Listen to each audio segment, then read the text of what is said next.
শীতের এত বড় রাত, আর রাত ৯টার দিকে বর নিয়ে আসলো বাজার করে, তাও আবার মাছ নিয়ে আসলো। কিভাবে করব বলেন, মাথায় হাত দিয়ে বসে গেলাম কি করব বলেন তো। আর ভাবলাম যে আজকে একটু খিচুড়ি রান্না করব, সবজি তাও আবার হবে কিনা জানি না। আসসালামু আলাইকুম, সবাই কেমন আছেন? আশা করি সবাই অনেক বেশি ভালো আছেন। আল্লাহর রহমতে আমরা ভালো আছি। দেখতে পাচ্ছেন কতগুলি বাজার নিয়ে কিন্তু বসে গেছি। কার কার বাজার লাগবে অবশ্যই বলেন তো। এতগুলি বাজার আপনাদের ভাইয়া বাজার করে নিয়ে চলে এসেছে। এখন আমি কি করি বলেন তো, 2 দিন পরে যাব এক জায়গাতে, আর এতগুলি সবজি বাজার আমি কি করে রেখে যাব বলেন তো। আর সে নিয়ে চলে এসেছে। আর এই যে আমি গিয়েছিলাম বাজারে সকালবেলা, সেগুলো বাজার করে নিয়ে আসলাম, সেগুলো আছে দেখতে পাচ্ছেন। এতগুলি বাজার, এই বাজারগুলো আমি কি করব এখন বলেন তো। তারপরে কিছু করার নেই, তো ভাবলাম যে রান্না করে করে একটা করে রান্না করে ডিপ ফ্রিজে রেখে দেবো ফ্রোজেন করে। যখন ঘুরে আসবো, আসার পরে একটু করে বের করবো আর রান্না করবো। আর এদিকে দেখেন আপনাদের ভাইয়া কিছুদিন ধরে আমি বলছিলাম রূপচাঁদা মাছ খাবো, সে রূপচাঁদা মাছ কিনে নিয়ে আসে।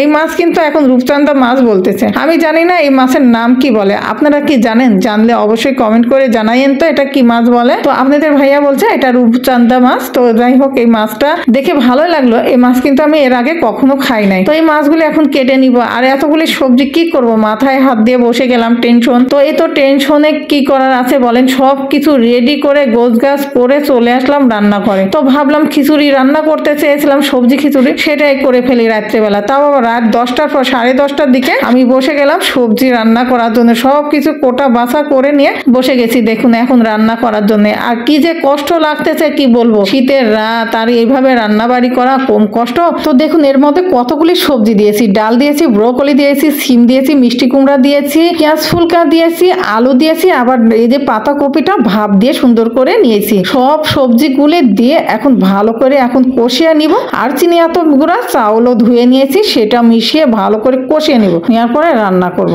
আর এই শীতের দিনে বলেন তো কে কে এরকম সবজি খিচুড়ি খেতে পছন্দ করেন? আমার কাছে তো বেশ ভালো লাগে। এই তো ফাইনালি দেখুন সবজিটা কিন্তু হয়ে গেছে। আর এই সবজি রান্না কিন্তু হয়ে যাওয়ার পরে খেতে কিন্তু রুটি পরোটাতেও খেতে কিন্তু অনেক ভালো লাগে। তো যাই হোক, এখানে এখন চাউলগুলি ধুয়ে রেখেছিলাম, সেই চাউলটা দিয়ে দিচ্ছি, দিয়ে ভালো করে এখন কষিয়ে নিই। নেওয়ার পরে পানি গরম ওইদিকে বসিয়ে দিয়েছি আর রান্না করে নিব। যেহেতু অনেক রাত হয়ে গেছে, রাত্রে 11:30 বেজে গেছে, এখন কিচ্ছু করার নেই বলেন, এখন তাড়াহুড়া করে রান্না করতে হবে। বর যেহেতু অতগুলি বাজার করে নিয়ে আসছে, সে তো কিছু করার নেই, সেগুলি তো নিজেকে করতে হবে। যেহেতু নিজের সংসার, নিজে একা এক হাতেই তো নিজের সংসারটা সামলাই, তো তার জন্য তো করতেই হবে। তার জন্য সব কাজ কাম সেরে মাছ কেটে ধুয়ে কিছু ফ্রিজে রেখে দিলাম, আর কিছু মাছ ভেজে নিচ্ছি, যত সবজি খিচুড়ি করতেছি খিচুড়ির সঙ্গেও খেতে পারি। এই তো দেখতে পাচ্ছেন মাছগুলি ভেজে নিচ্ছি। আর আজকের ভিডিওটি আপনাদের কাছে কেমন লেগেছে অবশ্যই কমেন্ট করে জানাবেন তো। যারা আমার ইউটিউব চ্যানেলটি সাবস্ক্রাইব করেননি অবশ্যই সাবস্ক্রাইব করে দিবেন তো। আর এদিকে কিন্তু খিচুড়ি রান্না হয়ে গেছে, খিচুড়িতে একটু বাগার দিয়ে দেবো। তো পেঁয়াজ আর একটু শুকনো মরিচ আর জিরা গোটা দিয়ে সুন্দর করে বাগার দিয়ে নিব।